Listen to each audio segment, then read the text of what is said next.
Alrighty, I think that's all the people that are coming in. So I would like to introduce myself. My name is Sadi. I am from the Calderon Estates. I've been in the Calderon Estates for a year now.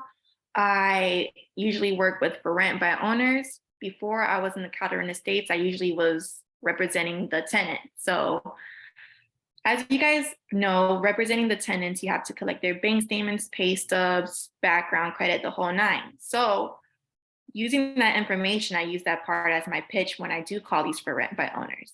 So, all in all, in the beginning, I would like to tell you guys that my advice is to always farm in your area. I know you guys heard this a bunch of times, but always farm in your area because you know the area very well, you know what schools are around, and you know, for example, everyone knows a two-bedroom, two-bathroom is usually 2,000, between 2,000 to 23,000. I mean, 2,000 to 2,300, or maybe more, depending on how luxurious the property is. So, with that being said, I farm in Broward, so that can be Pembroke Pines, Miramar, or Lauderdale. I go up to Tamarack, Coral Springs. That's how far I would go. Now, some of these for rent by owners I have called, they have property in Broward and in Dade as well. So that's like killing uh, two birds with one stone. That's what they say. So sometimes I get two listings from one person. So the goal is to have this landlord trust you. So, um, how do I find these for rent by owners? I'm going to show my screen right now. Sorry, guys, I'm very nervous. So let me know if you can see my screen. If you can give me a thumbs up in the chat, that would be awesome.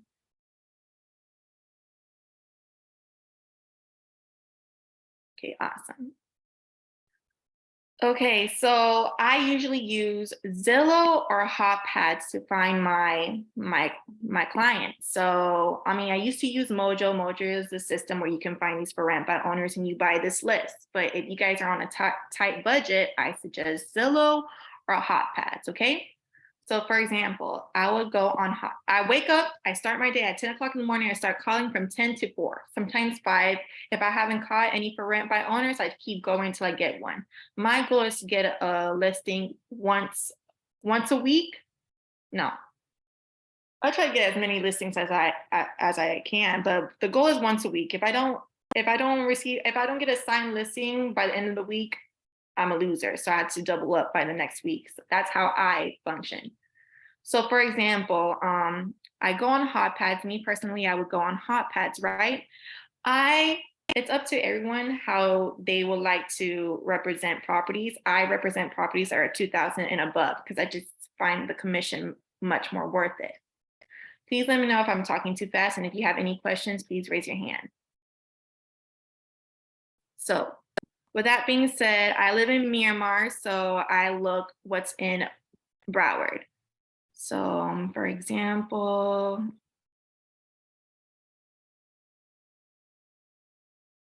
sorry guys, my computer's slow.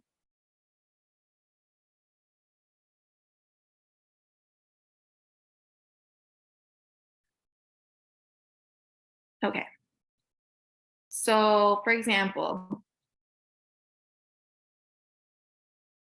I click on this 2-bed, 1 bathroom, and it's going for 3,200 a month. So I am looking at this 3,200. Wait, no, I apologize, you guys.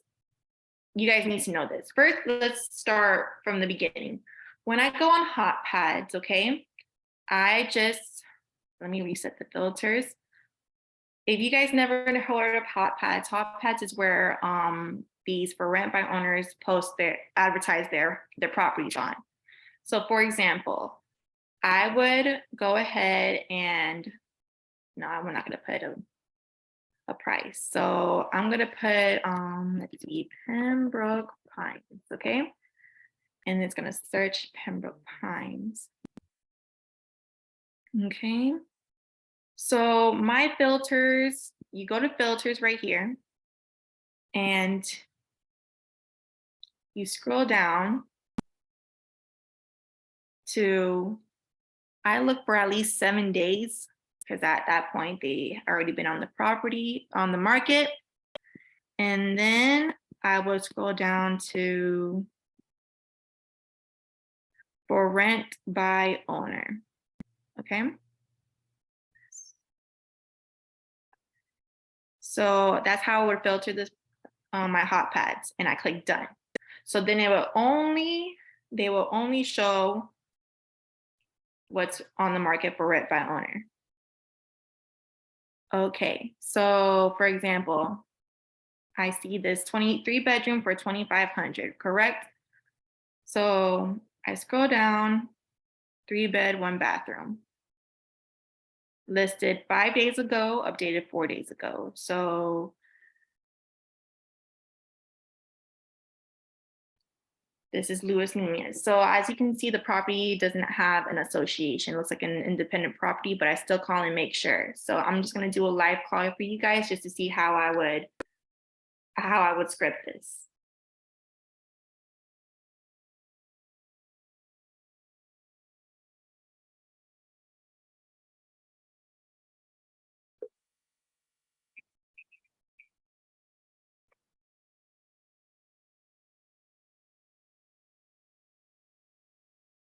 Are you calling at 954-658-9966? Please leave your message and I call you back. Thank you and have a good day. Hello, Louis. My name is Sadi. I'm calling about the property on Taft Street. Have a couple questions about the property. Give me a call back at your earliest convenience. My number is 786-473-9004. Thank you. So yes, I leave voicemails because they will call me back because obviously I'm interested in the property. I personally do not say I'm a realtor until they give me a call back. So that's that when it comes to voicemails. So for example, this is a 3-in-1. Well, there's no address, but let's give an example right here. This is another property in Pembroke Pines. So for example, let's say I got the listing, okay? Well, not got the listing, but I have an appointment. What I would do is I would copy the address.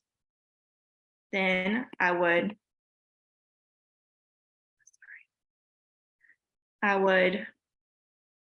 go to my MLS.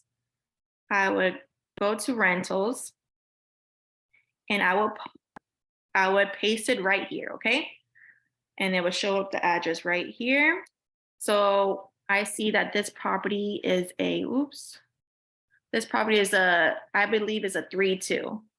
So I will go back and I will put 3-2.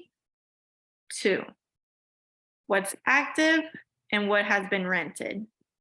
This is the type of homework you need to do before you seeing the landlord. The reason why is so that you can show them on paper what is in competition of their property and what has been rented. So actual firm comparables and an actual competition. So let's see, this one is 3,200 and I look at the photos. Okay, it's nice, waterfront, 2 stories, correct? Then I will go back and look at this property and it's a townhouse. I specifically know where this property is. It's in Pembroke Pines on Flamingo, and this has a certain association. So knowing that this property has an association, I'm gonna give them a call because I know this association has a certain credit score.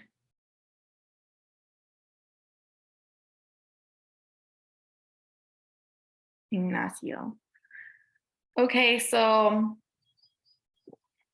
this property, this for rent by owner does not have a phone number here. I personally do not send them a message. If they have a phone number, I call them. And if they don't, I move on. So I will move on to another property. This is in Pembroke Pines, 4,300, 4-bedroom, 2.5 bathroom. Listed 3 days ago. All right, let me give him a call. 76.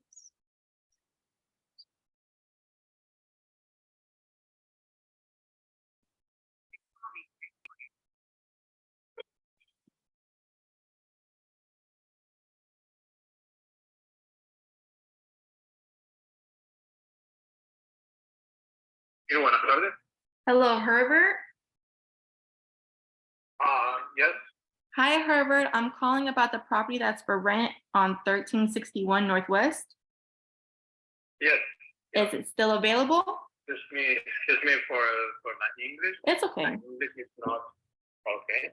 Okay, it's okay. Don't worry about it. You're asking for 4,300, right? Yes, You're asking for first month, last month, and security. yes, 3 months. Okay, and it's 4,300 across the board, right? Right. Yes, it's a lake view. It's not a corner, but it has enough space in the patio. Mm-hmm. So yeah, That's great. No, I'm looking at the pictures right now. I'm actually, Herbert, I'm a realtor. I live You in are the client. No. You are the client, or you are the owner? I'm a realtor. I live in Silver Lakes myself. So I help my landlords find a tenant within 1 to 2 weeks sometimes. So for example, I know that this property has an association, right? Yes, it's correct. There's a certain credit score, right? 650. Yes, it is. Mhm. So basically my job is I help my landlords find tenants. I find their tenants and I usually pull their bank statements. Not working to any realtor. I'm not going to pay any commission. Oh, okay, I understand. Okay, no problem, Herbert. Do you think I can follow up with you next week to see if you found a tenant, just a casual call? Is that okay with you? If you want, yeah, no problem. All right, well, thank you for your time, Herbert. Okay, bye-bye. Bye-bye. So me, I personally, when a person says they're not interested in paying commission and such, I don't bother because I'm looking for people who are in desperate need of finding a tenant. And there's landlords that I have met that are in desperate need. Sometimes they are paying two mortgages for either for their property and the property that is vacant. So usually I look for desperate people. So there's been times landlord tells me, oh, they're gonna give me $500 as commission or bring the tenant. I'm a listing agent, so I represent landlords. Yeah, I'll post it, but I would just keep moving on. Does anyone have any questions for me? Okay. I'm gonna try another one.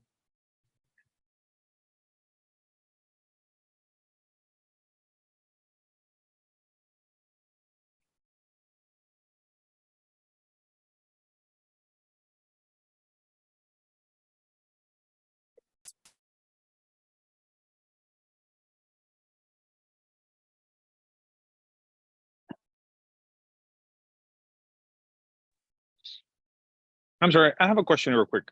Yes. So as a listing agent, if let's say you have one of these properties that the owner is also trying to rent it themselves, we do the work and they say yes and everything, right? And then we do the work and we're like trying to actually find a renter. But at the end of the day, they find someone themselves. We're out of the picture, right? Like we won't get anything even if we are the listing agents or whatever. Well, okay, so that's a great question. That happened to me so many times where I meet with the landlord and they say, okay, so if I find the tenant, what happens? What I used to do is like, hey, if you find the tenant, don't worry, we'll rip up the contract. I would literally put that in the additional terms that if the landlord finds a tenant, then this contract is terminated. Now I don't do that anymore because I realize how much I wasted my time and I'm sorry, let me close the door.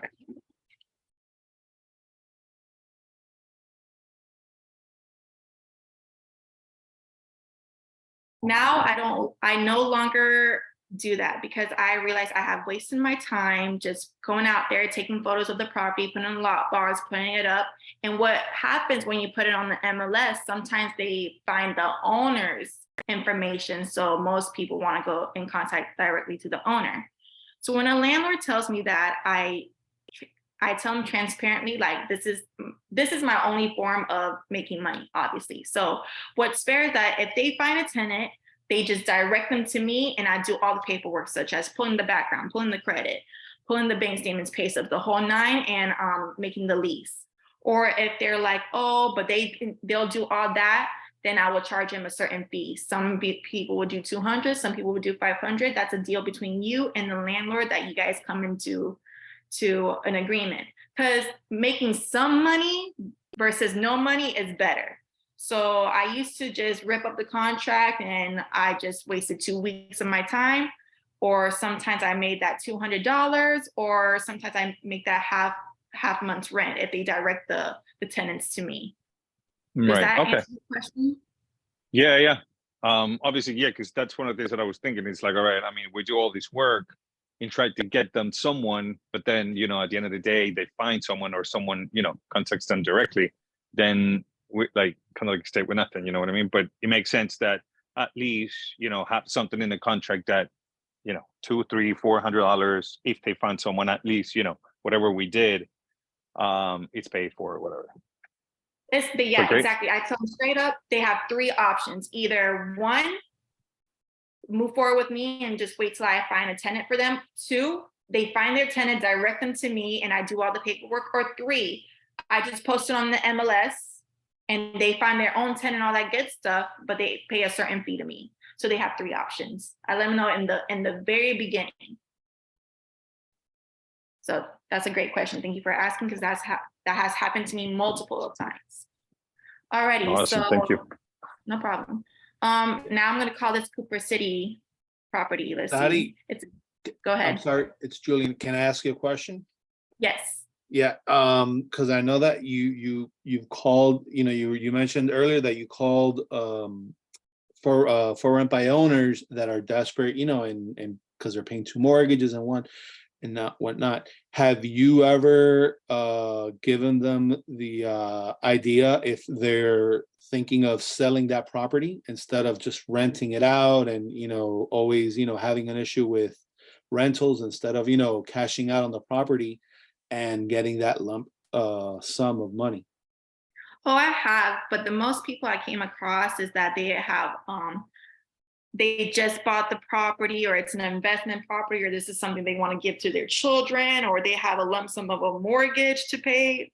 So I just, I don't get too pushy about that. I know sometimes I have, sometimes I had this one client that she was renting, and I gave her the idea because she wanted it so high, like she listed it so high than the proper amount. So I told her, listen, if you were to sell this home, let's say it's a 3-bed, 2-bathroom in a gated community, that home is worth $650,000. Okay. So, but she wanted to rent it for, let's say, a 3-bedroom home is like what? Let's say a nice 3-bedroom home, all renovated, is $3,500. Okay. Times 12, she'll be making $42,000 a year, right? But if she were to sell the home, so I would put 650,000 divided by, what was the number I just said? 42,000. 42,000. Thank you. You're welcome. Divided by 42,000. Data. I would tell them, sorry. 50, 15. They'll be making 15 years in advance on rent. Right. You see what I'm saying? So I had that discussion with them. I pulled the RPR report. I put the comparables for the sale, give them the numbers for that. Then I pull out the numbers for the homes around their area that's going for rent. Then I use that calculation and I present 2 options to them. And I say, hey, which one is better for your pockets? And I let them execute right there. I don't like to force people or go down their throats. At the end of the day, I tell my clients, listen, I'm trying to be your realtor. It's not about this property. It's about the next property. It's about who you're going to refer me to. So I want to be your go-to girl and let me put the money where my mouth is. And so they see how I have their best interest, showing them some numbers. At the end of the day, numbers talk, and they say, hey, no, I'd rather rent it, or no, I'd rather sell it. So I had some for rent by owners that turned into a sale. So it all depends. You have to really talk to your client what they plan to do. Do you have a mortgage on this house? No. When they say they do not, they paid off free and clear, that's when I go for that pitch of a for Right. sale by owner Okay, pitch. I get it. That sounds right. Good, cool. Thank you. Appreciate it. No problem. Any other questions before I move on and call this person? Okay, great. Let me call this Cooper City.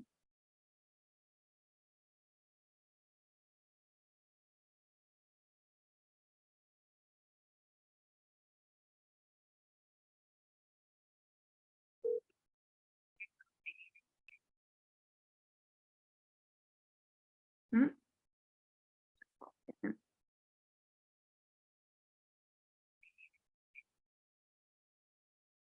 Okay, I guess not. Let me try another property.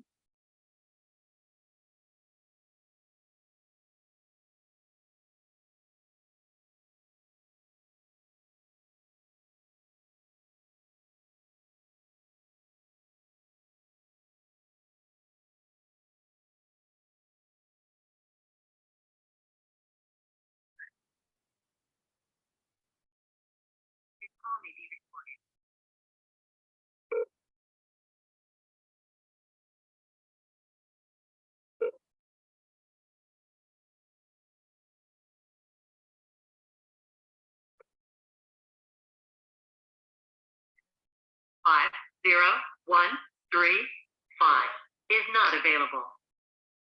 The mailbox is full and cannot accept. Alrighty. Well, basically, I call all day for 4 straight hours, and I just, try to find that one landlord that's willing to speak to me. So, for example, like I said, what if I get a person? Okay, so this is a 2-bed, 2-bathroom, 2.5 bathroom for $2,700. That's very steep. Okay. I have a listing right here that it's a 2-bed, 2-bathroom for $2,500. I had no showings at all. And I usually get showings within 24 to 48 hours. So that uncomfortable conversation you have to have with your landlord, for example, about price reduction. Okay. I've been there before. So sometimes you're like, no, 25 because my mortgage is 26 or 24 and I want to make that $100 profit, whatever the case may be. So you listen to their problems and you're like, okay, so let's post it on the market and let's see what the market tells us. So they want an update. I give them an update every 2 days. I give my landlords an update every 2 days and then follow up Fridays. Hey, this is how many people, all that good stuff, right? So my property did not get any type of showings for the past 3 days, and it's in the heart of Pembroke Pines. So I called my landlord today and I said, listen, I had 0, and I'm transparent. I'd rather be as honest as possible because it's embarrassing to say, hey, I will rent it out within 1 to 2, 3 weeks. And then you overpromise and you see yourself, you overpromise and you underdeliver. I don't do that. I tell them straight up, hey, listen, there's no showings for the past 3 days. That is not normal, especially in Pembroke Pines. This is the market that's telling us to lower the price. Now, at the end of the day, you're my boss, and it's up to you whether or not you want to keep this price or lower it, or you want to wait a week to see what the market tells us. But I suggest to lower it to what an average 2-bedroom is. That would be 2,200, 2,000, depends on the area. But you have to do your own comps to even explain that. But you have to let them know that it's their decision whether or not they want to lower the price. But don't say I didn't tell you so. And most of the time when I come to them like that, they usually lower the price if that was a discussion. But mostly I price my properties very well. It all depends on what return on investment they're trying to make from the property. Some of them want to break even with their mortgage. Some of them want the maximum amount and they pay it off free and clear. It all depends. You have to get to know your landlord. So that's just me throwing it out there. This person listed 3 hours ago.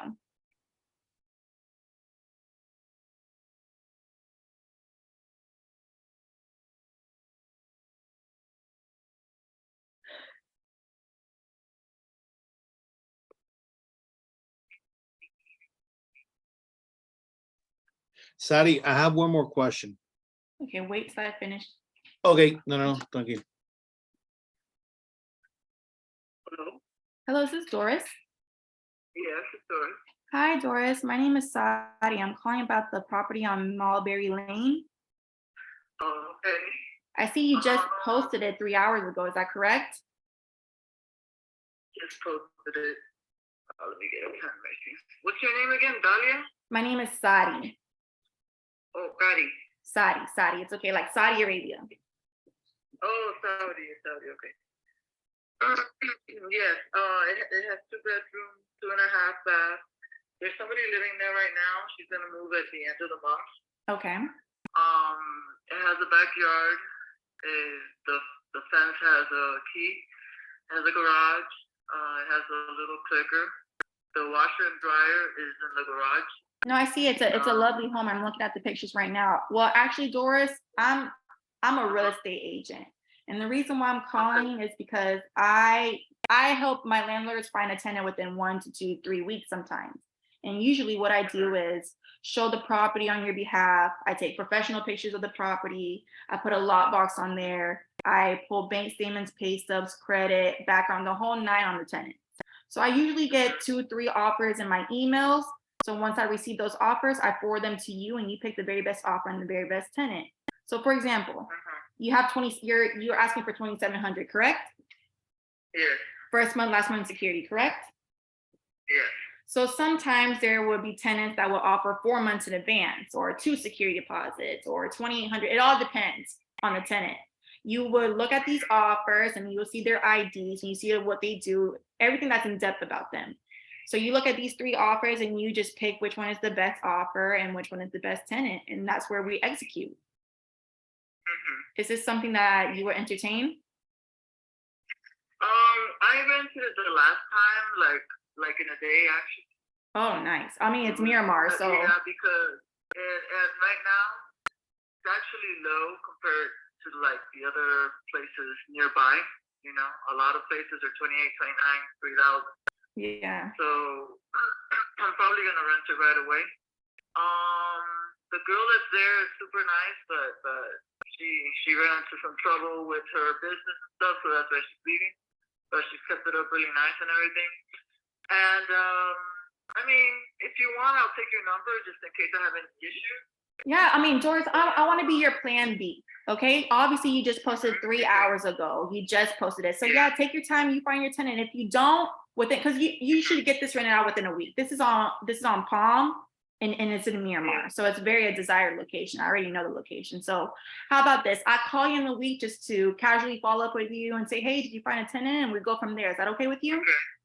Okay, that's fine. Let me see. Okay, so the number that is on here is actually a Zillow number. It's not your actual number because it says 954-799-9420. May I have your actual number? I would prefer not. Okay, no problem. Okay, and You're still gonna get a hold of me. yeah, true. Or do you want my production report? It shows all the properties I rented out in Broward County. Is that is that good information to keep or just wait till? I already saw a lot of them that were rented. Cause I lived in that neighborhood for 25 years. I see. So I just moved recently to St. Cloud. Oh. And so the house was rented in 21. So she was there 21, 22, and now she has to leave because of financial issues. So if you're, But, I'm sorry to interrupt, but if you're in St. Cloud, who's going to be doing these showings for you? If someone wants to see the property and such. My brother, my mother still live here. Oh, okay. And Oh, okay. my mom lives like 5 minutes away. So Okay, no problem. yeah. All right, Doris. Well, I want to be your plan B. Okay, no problem. You can go ahead and call me. All right, I'll follow up with you next week, okay? Later on. Okay. Have No a blessed problem. one, Doris. Bye-bye.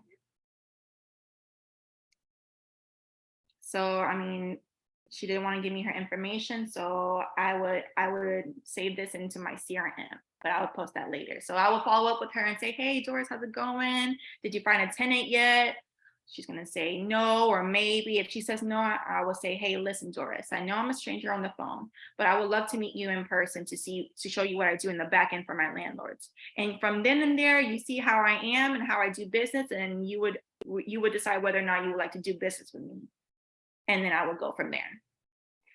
Did anyone had a question before I called? Yeah, sorry, Julian. No, I was just gonna ask, the difference, between, listing a rental and having a client for a rental and looking properties for them. Obviously, it's same as in the selling part, but do you get, how do you go about like getting all the contracts, CTLs and going through all that, and what's your criteria, on what the client needs, things like that. Okay, so I don't know if I made my. no, I understand exactly what you're talking about. Okay. That's a great question. So let me stop sharing my screen because I can't see you guys. 1 second. Alrighty, so basically, when you see a property that's $2,700, right? Everyone should know that the household income should be 3 times the rent. So the household needs to make at least $8,100. So Right. that's either husband, wife, roommate, doesn't matter whoever is living in the house. The standardized is 3 times the rent, and the credit score is at least 650. Now duplexes are different. Duplexes, they don't really need a credit score. It's really up to the landlord whether they want to accept them with low credit or not. Okay. So what I do is that I would receive offers. Now, what does a complete offer look like? For me as a listing agent, this is what I want my offers to look like. Okay. And I type up offers too. So let's say offer for.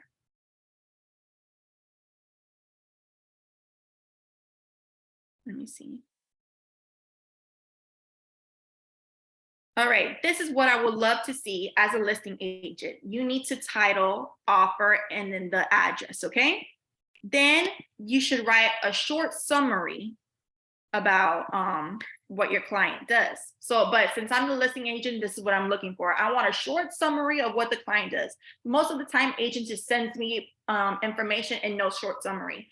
I will figure out, I will call the agent and say, hey, oh, wait, you guys Zoom record. Okay. What does a lease agreement? Let me see.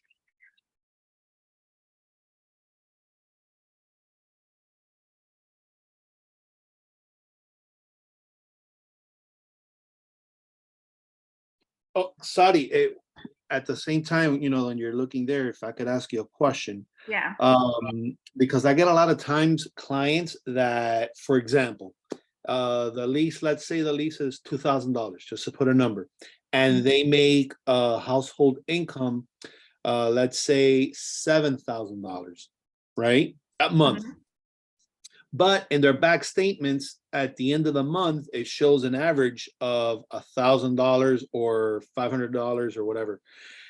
Do you, as a listing agent or as a renter's agent, say, hey, listen, do you talk to them, like, at least for the renter's agent, say, hey, listen, you're saying that you're making $7,000 a month in the whole, household income, but your balance, your bank account shows that at the end of the month you only have like $500, that's gonna have a red flag for the listing agent and the owner, saying, hey, listen, this guy or this person, for that matter, would that be an issue? Absolutely.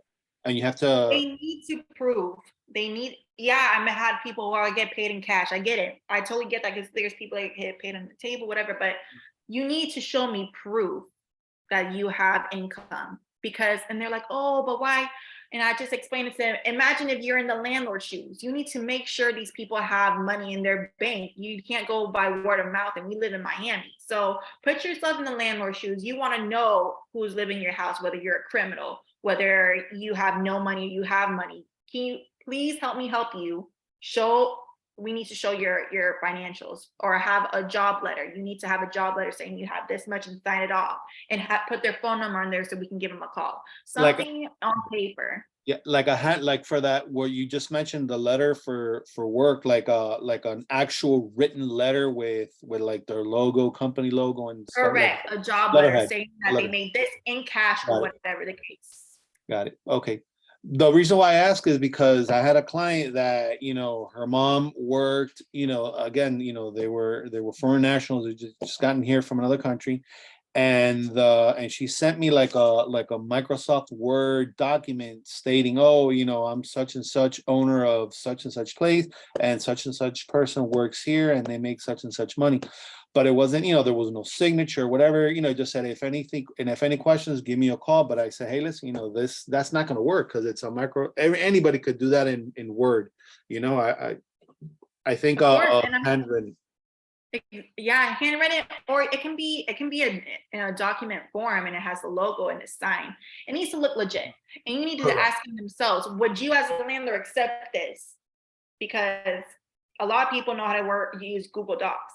That's how I tell them, like, listen, would you accept this? It's from Google Docs. You can tell it's from Google Docs. You don't even have to tell me it's from Google Docs. I just know. Help me help you. You know what I mean? True. That's just me being as honest as possible.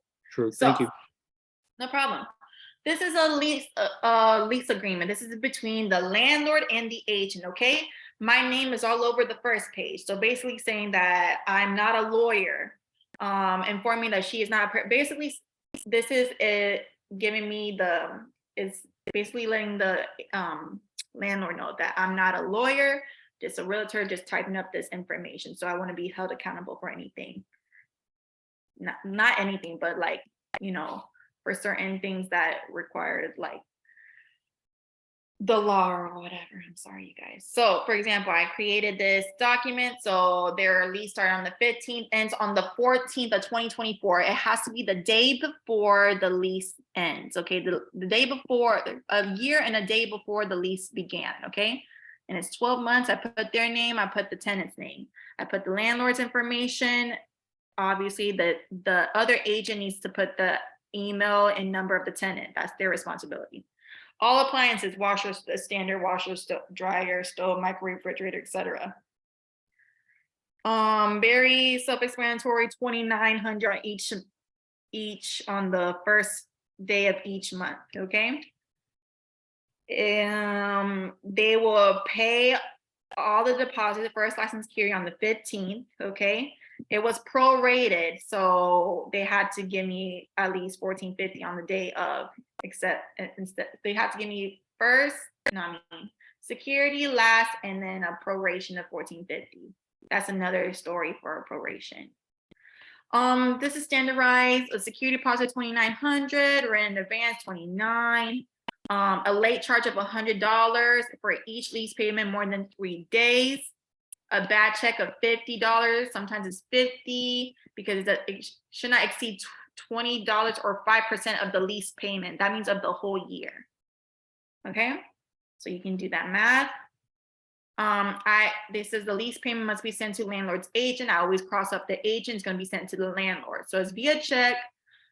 The landlord will come and collect it on the first of the month. So this specific client, they come to the door and they pick up the check. They don't want Zelle and they don't want deposit. That's what they wanted to do. So I wrote it down.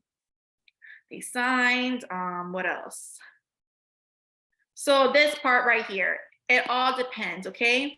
So smoke detectors, extermination. Sometimes extermination can be the landlord's responsibility if it's over $200. Locks and keys. My clients were responsible on giving them good keys and locks. Clean and safe conditions outside, that's no one can really control that. Garbage, running water is on them. They need to connect to FPL. My landlord needs to make sure the hot water is running. Okay. The lawn, I didn't put anything there. I don't know why. He is my landlord's responsibility. Air conditioning as well. Furniture, obviously tenant. Appliances, fixtures, everything else is obviously self-explanatory. This is standard. That tenants are responsible for any type of repairs under 200. Over 200 is the landlord's responsibility. That's just standard. Everything else looks pretty much standard. They sign it, sign. This is all just standardized things. It's self-explanatory, the lease agreement, but I just want to point out certain things that are a must, like the $200, whoever's responsible for certain things. That's something you need to call. I basically call my landlord and say, hey, I'm making the lease agreement right now. What are you responsible for the property? Oh, I'm responsible for this. I'm responsible for that. These are tenants. You know what I mean? So I don't have to go back and forth sending, scratching out and such. I'd rather just get them on the phone while I'm making the lease agreement and say, hey, would you like me to add something in there? Whatever the case may be. Sadi, and speaking of that, what you just said right now, I'm sorry for so many questions. No. So do you make the lease agreement before as soon as you make the listing agreement so that you have that already taken care of? And then once you get, no? No. I make the lease agreement when the CTL has been executed. When there's both sides already signed the CTL, I need to make a lease agreement within the next 24 hours. And, you know, I add the tenant's information in there and I add my client's information in there. I don't wait, because my clients, sometimes they drop me. If it takes too long, they drop me. You know what I mean? Like, I don't try to create too much problems for myself. I rather just, CTL sign, boom, next lease agreement. So it goes from listing agreement between me and owner, okay? I post it on the MLS. I send them the link. I send the owner the link of their property on the market and say, hey, congratulations, your property's on the market. Then within the 1 to 2 weeks, I give them a call, hey, update, you have 5 showings this week, update this, update that, no showings, we need to revisit, all that good stuff. Now we found an offer. We like the offer. I received an offer. I type up the summary, or is already a summary included. I forward it to the owner. The owner is looking at the offer. Yes. Okay. So I go back to the agent. Congratulations, your property has been accepted. Okay. Sending a lease agreement within the next 24 to 48 hours, whatever. Then I go back to my lease agreement between owner and tenant, give my owner a call, say, hey, what would you like to add on here? Have my client sign it first, send it over, have them sign it. Make sure they submit escrow within the next 2 days to reserve the property, because I'm not going to change it to pending. I'm not, until there's money in escrow to show that they're serious. Because if you take it off the market or put it as pending and there's no escrow, what are you doing? They literally decide not to sign the lease agreement. You took it off the market. You need to leave it on the market until a lease agreement has been executed. That's my thing. Cool, thank you. What else? Okay, I guess. Does anyone have any more questions for me? I know I've been a little bit of a mess. I probably might do better the next time around, but this is my first little training. Okay. Oh, thanks. Thank you. So no questions. I guess that's basically it. That was the rundown on how I do things. And I call every day for 4 or 5 hours. I literally make myself get a list. I wish I was here for the call pitch. Actually, what I can do for you guys is send you guys a script. I can send you guys a script of what I say, and you guys can try to call. I will send you a script on what I say and what websites I go to call these for rent by owners. And then you guys just gotta hammer the phones. Okay, so you should do another one. This was very informative. Oh, thank you. I'll do better next time. I'm right down okay, so the person on Miramar and Dykes, I'm your competition. Okay, so what can everyone send me their how about this? I'm gonna drop my phone number here, and everyone can receive a script from me tomorrow. So that's my phone number.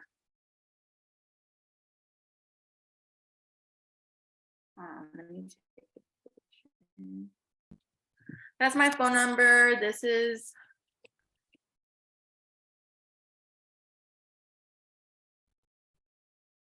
This is my Instagram.